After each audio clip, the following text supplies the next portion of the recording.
നമുക്കൊപ്പം ഉണ്ട്. അർജുനുള്ളത് ആം ആദ്മി പാർട്ടിയുടെ ഓഫീസിലല്ലേ? ആ ക്യാമ്പിൽ ഏത് തരത്തിലാണ് ആത്മവിശ്വാസം, അല്ലെങ്കിൽ കഴിഞ്ഞ തിരഞ്ഞെടുപ്പിലേക്കാളും ആത്മവിശ്വാസത്തിന്റെ ചോർച്ച അത് പ്രകടമാകുന്നുണ്ടോ? രതീഷ്, താങ്കൾ ഊഹിച്ചതുപോലെ തന്നെ ഞാനിപ്പോഴുള്ളത് കാനിങ് ലെയിനിലെ ആം ആദ്മി പാർട്ടിയുടെ ആസ്ഥാനത്താണ്. ആം ആദ്മി പാർട്ടിയെ സംബന്ധിച്ചിടത്തോളം ഇതൊരു ഡു ഓർ ഡൈ സിറ്റുവേഷൻ ആണ്. ജയിക്കുക അല്ലെങ്കിൽ മരിക്കുക എന്നുള്ളൊരവസ്ഥ. ആം ആദ്മി പാർട്ടി കടന്നു വരുന്നത് അഴിമതി എന്നുള്ള ഒരു പ്ലാറ്റ്ഫോമിൽ നിന്നാണ്. നമ്മൾ ഈ വാളെടുത്തവൻ വാളാൽ എന്നൊക്കെ പറയും. ഇതേ അഴിമതി എന്നുള്ള പ്ലാറ്റ്ഫോമിൽ നിന്നും വളർന്നു വന്നൊരു പാർട്ടി അതേ അഴിമതി ആരോപണങ്ങൾ ആയുധമാക്കിയായിരുന്നു BJP അവർക്കെതിരെ പ്രചാരണം നടത്തിയത്. ആ അഴിമതിയിൽ നിന്ന് കടന്നു വന്ന പാർട്ടി അഴിമതി ആരോപണങ്ങളിൽ തട്ടി തടഞ്ഞ് വീണ് പോകുമോ, അതല്ല കഷ്ടപ്പെട്ട് കടന്നുകൂടുമോ എന്നുള്ളതാണ്. ഞാൻ കഷ്ടപ്പെട്ട് കടന്നുകൂടുമോ എന്ന് പറയാൻ കാരണം അത്രത്തോളം കടുത്ത മത്സരം ഡൽഹിയിൽ നടന്നു എന്ന് ഉറപ്പിച്ച് പറയാൻ സാധിക്കുന്നതുകൊണ്ട് തന്നെയാണ്. ഒരു ബൈപോളർ കോൺടെസ്റ്റ്, ഇരു ധ്രുവങ്ങൾ തമ്മിലുള്ളൊരു മത്സരം BJPയും ആം ആദ്മി പാർട്ടിയും തമ്മിൽ നടന്നിരുന്നു.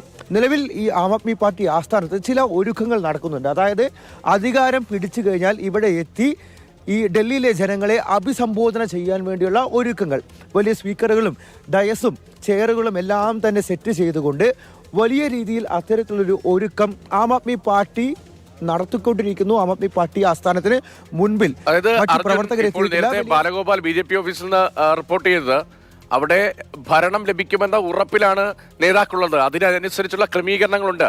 വോട്ടെണ്ണൽ പുരോഗമിക്കുമ്പോൾ തന്നെ നേതാക്കൾക്ക് മാധ്യമങ്ങളെ കാണാനടക്കം പ്രത്യേകമായ സംവിധാനങ്ങളും അവരെ ഏർപ്പെടുത്തിയിട്ടുണ്ട്. ഇപ്പോഴത്തെ ആം ആദ്മി പാർട്ടി ഓഫീസിന് മുന്നിലും സമാനമാണ്. ആത്മവിശ്വാസത്തിന്റെ ചോർച്ചയൊന്നും കാണുന്നില്ല. വലിയ ശബ്ദ ക്രമീകരണങ്ങളൊക്കെ അവിടെ ഏർപ്പെടുന്നു. അപ്പോൾ ആം ആദ്മി പാർട്ടി നേതൃത്വം ഈ പുറത്തുവന്നിരിക്കുന്ന സർവേ ഫലങ്ങളെ ഒട്ടുമേ വിശ്വാസത്തിലെടുക്കുന്നില്ല എന്നതാണോ? ഇവിടെ ഈ എക്സിറ്റ് പോളുകളുടെ പിന്തുണ ഇല്ല എന്ന് മാത്രമേ ഉള്ളൂ. ആം ആദ്മി പാർട്ടിയെ സംബന്ധിച്ചിടത്തോളം, അരവിന്ദ് കെജ്രിവാളിനെ സംബന്ധിച്ചിടത്തോളം ജനങ്ങളുടെ വിധിയെഴുത്തിൽ പൂർണ്ണമായിട്ടും വിശ്വസിക്കുന്നു എന്നുള്ള കാര്യം തന്നെ അവർ കഴിഞ്ഞ ദിവസം വ്യക്തമാക്കിയിരുന്നു. പൂർണ്ണമായിട്ടും ഈ എക്സിറ്റ് പോൾ ഫലങ്ങളെ അല്ലെങ്കിൽ എക്സിറ്റ് പോൾ സർവേകളെ അവർ തള്ളിക്കളഞ്ഞിട്ടുമുണ്ട്. കാരണം ഹരിയാന പോലുള്ള ഉദാഹരണങ്ങൾ ആം ആദ്മി പാർട്ടിക്ക് മുൻപിൽ, രാജ്യത്തിന് മുൻപിൽ ഉണ്ട് എന്നുള്ള കാര്യം തന്നെയാണ്. ഇന്നലെ വൈകിട്ട് ചില ഇൻട്രസ്റ്റിംഗ് ആയിട്ടുള്ള ചില കാര്യങ്ങൾ, ചില സംഭവ വികാസങ്ങൾ നടന്നു. അതായത് ഫോം നമ്പർ 17C, ഡൽഹിയിൽ ഓരോ ബൂത്തിലും എത്രത്തോളം ആളുകൾ വന്ന് പോൾ ചെയ്തു, എത്ര പോളിംഗ് രേഖപ്പെടുത്തി എന്നുള്ള ഒരു കണക്ക് അത് തിരഞ്ഞെടുപ്പ് കമ്മീഷൻ അവരുടെ സൈറ്റിൽ അപ്ലോഡ് ചെയ്യണമെന്നുള്ള കാര്യം ആവശ്യപ്പെട്ട് അരവിന്ദ് കെജ്രിവാൾ ഒരു കത്ത് എഴുതിയിരുന്നു. പക്ഷേ തിരഞ്ഞെടുപ്പ് കമ്മീഷൻ അത് നിരസിച്ചു എന്നുള്ള കാര്യം വ്യക്തമാക്കിക്കൊണ്ട് അരവിന്ദ് കെജ്രിവാൾ ഒരു ട്വീറ്റ് ചെയ്തു. അതിന് പിന്നാലെ ട്രാൻസ്പാരന്റ് ഇലക്ഷൻ എന്നുള്ള പേരിൽ ആം ആദ്മി പാർട്ടി തന്നെ ഒരു വെബ്സൈറ്റ് തുടങ്ങി. ആ വെബ്സൈറ്റ് തുടങ്ങാൻ കാരണം ഈ ഫോം നമ്പർ 17C പോളിംഗ് ഏജന്റുമാർക്ക് നൽകുന്ന ഒരു രീതിയുണ്ട്.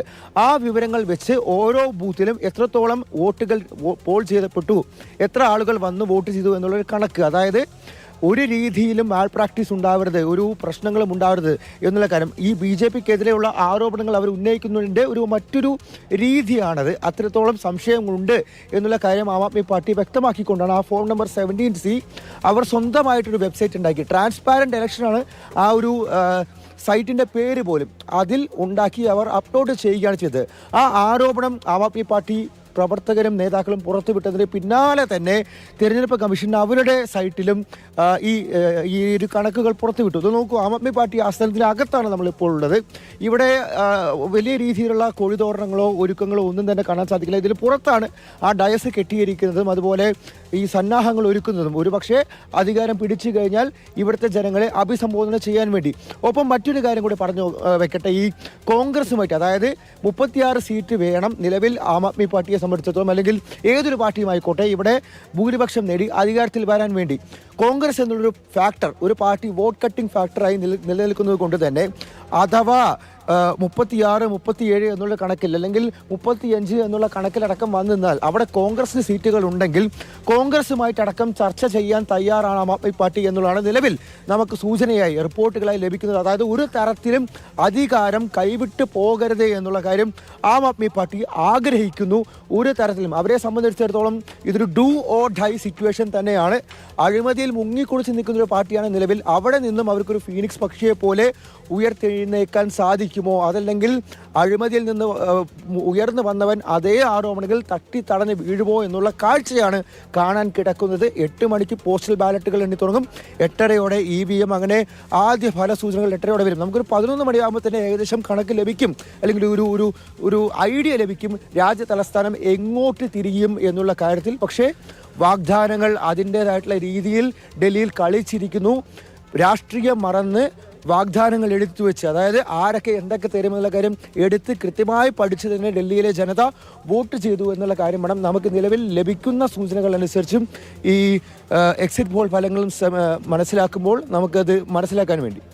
യെസ്, വളരെ പ്രധാനപ്പെട്ട ഭാവി കുറിക്കപ്പെടുന്ന തിരഞ്ഞെടുപ്പാണ്. ആം ആദ്മി പാർട്ടിയെ സംബന്ധിച്ച്, അരവിന്ദ് കെജ്രിവാളിനെ സംബന്ധിച്ച് അഴിമതിക്കെതിരായ പോർമുഖം തുറന്ന് ഡൽഹി ജനതയുടെയും രാജ്യത്തിന്റെ ആകെയും പിന്തുണ ആർജിക്കാൻ പാർട്ടി രൂപീകരണ ഘട്ടത്തിൽ ഉൾപ്പെടെ ആം ആദ്മി പാർട്ടിക്കും അരവിന്ദ് കെജ്രിവാളിനും കഴിഞ്ഞിരുന്നു. പക്ഷേ ഇപ്പോൾ അഴിമതിയുടെ കരിനിഴലിൽ വീണിരിക്കുന്നു ആം ആദ്മി പാർട്ടി. നേതാവ് അരവിന്ദ് കെജ്രിവാളിനെതിരെയും അത്തരത്തിലുള്ള ആരോപണങ്ങളും കേസുകളും ഒക്കെ വന്ന പശ്ചാത്തലത്തിൽ എങ്ങനെയാകും ഡൽഹിയുടെ ജനവിധി എന്നതാണ് ഏറ്റവും ആകാംക്ഷാഭരിതമായി നിൽക്കുന്നത്.